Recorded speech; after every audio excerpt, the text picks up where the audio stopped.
विंध्यपुर नामक राज्य का पालन रंजित वर्मा नामक एक राजा करता था। उस राज्य का वही एक अमीर आदमी था। उसका कौशल वर्मा नामक एक बेटा भी था जिससे वो बहुत प्यार करता था।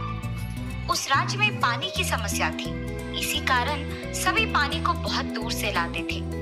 पर वहाँ के राजा ने कभी भी पानी की समस्या को ठीक करने की कोशिश नहीं की थी। ऐसे बहुत साल बीत जाते हैं। उसके बाद वो राजा उनके आखिरी दिनों में सेहत बिगड़ जाने के कारण घर पे ही रहते हैं और उनका बेटा कौशल उस राज्य का पालन करने लगता है। एक दिन कौशल और उसकी बीवी उनके पिता के पास जाते हैं। उन्हें दुखी देख राजा कहते हैं, बेटा, मुझे देख तुम लोग ऐसे दुखी मत हो। हमारे राज्य में एक जादुई कुआं है और इसके बारे में सिर्फ मैं जानता हूँ। अगर तुम लोग पता कर पाए कि वो कहाँ है तो इस राज्य में सबसे अमीर बन जाओगे, क्योंकि उस कुएं से तुम्हें अनगिनत और अकल्पनीय पैसे मिलेंगे। वो हासिल करके तुम दोनों हमेशा के लिए खुश रह पाओगे।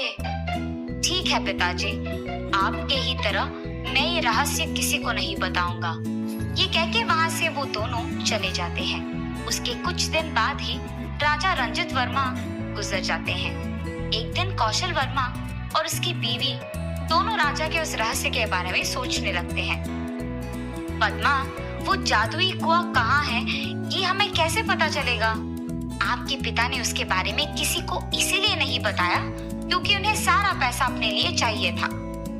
पर आखिर में उन्हें पता ही नहीं चला और वो ऐसे ही चल बसे। आप भी उनकी तरह मत कीजिए। मतलब सबको बता दूं उस जादुई कुएं के बारे में? हाँ जी, अगर सिर्फ हम दोनों ढूंढेंगे तो हमें कभी नहीं मिलेगा। पर अगर हमने प्रजा से कहा कि अगर वो ढूंढ पाएंगे तो उनकी पानी की समस्या हम ठीक कर देंगे और उन्हें ये भी बताएंगे कि जो आदमी कुएं को ढूंढ निकालेगा उसे आपकी जायदाद का आधा हिस्सा मिलेगा, तब पक्का हमें उस कुएं के बारे में पता चलेगा और इस राज्य में सभी खुश रहेंगे। हाँ, ये सही है। ठीक है पद्मा। उसकी पत्नी की बातों के अनुसार ही राजा उसके सेवकों के द्वारा प्रजा को विज्ञापित करवाता है।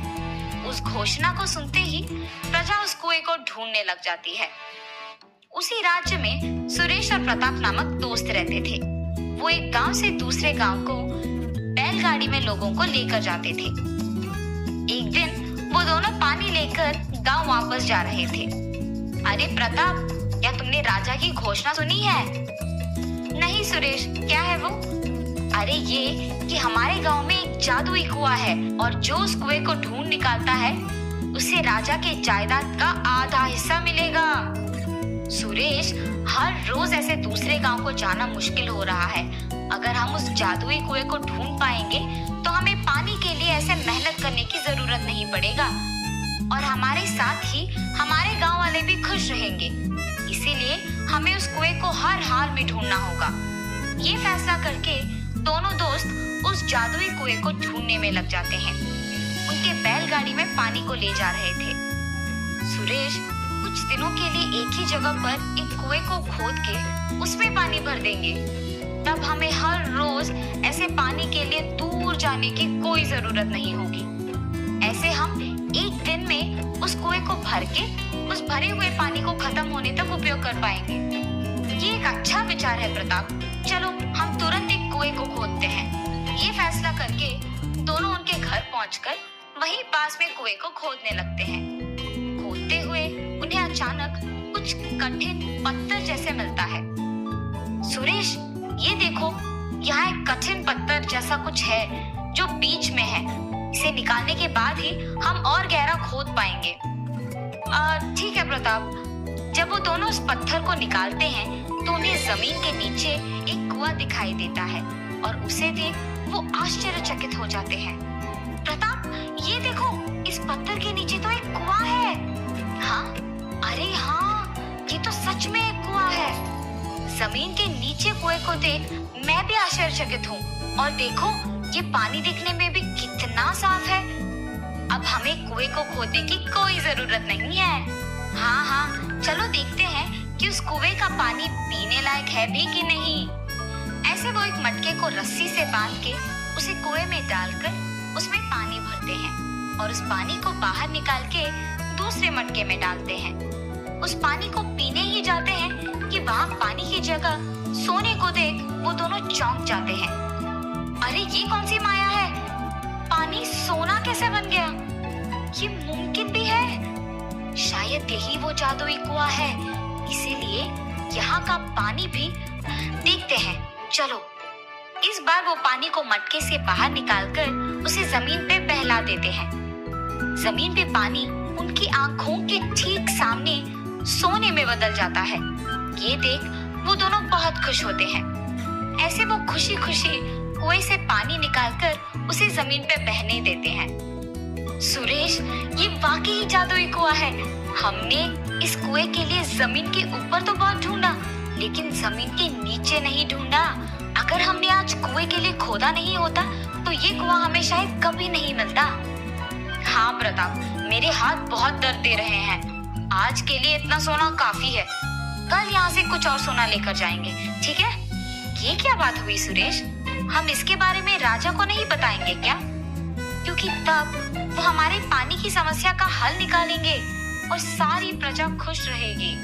प्रताप यार, दूसरों के बारे में हम क्यों सोचे? हम दोनों की खुशी बस है ना, इसीलिए हमें इस कुएं के बारे में किसी को बताना नहीं होगा। सुरेश, हमारे साथ साथ मुझे इस राज्य में भी सभी की खुशी जरूरत है, इसीलिए तुम आओ या ना आओ, मैं तो राजा से ये कहने जा रहा हूँ। और ऐसे प्रताप वहां से चलने लगता है। अगर प्रताप ने राजा से इस जादुई कुएं के बारे में कह दिया तो वो सारा उन्हीं का हो जाएगा और मैं उस कुएं से कुछ नहीं ले पाऊंगा। इसीलिए मुझे मेरे दोस्त को राजा के पास जाने से पहले ही रोकना होगा और उसे कैद करना होगा। इतने सोने से तो मैं सबसे अमीर बन जाऊंगा। ये फैसला करके वो उसके दोस्त को कैद कर देता है। उसके बाद से सुरेश हर रोज कुएं से कुछ सोना लेकर जाता था। ऐसे बहुत दिन बीत जाते हैं। बहुत दिनों से प्रताप के घर ना जाने के कारण उसकी बीवी चिंतित होती है और राजा के पास जाती है।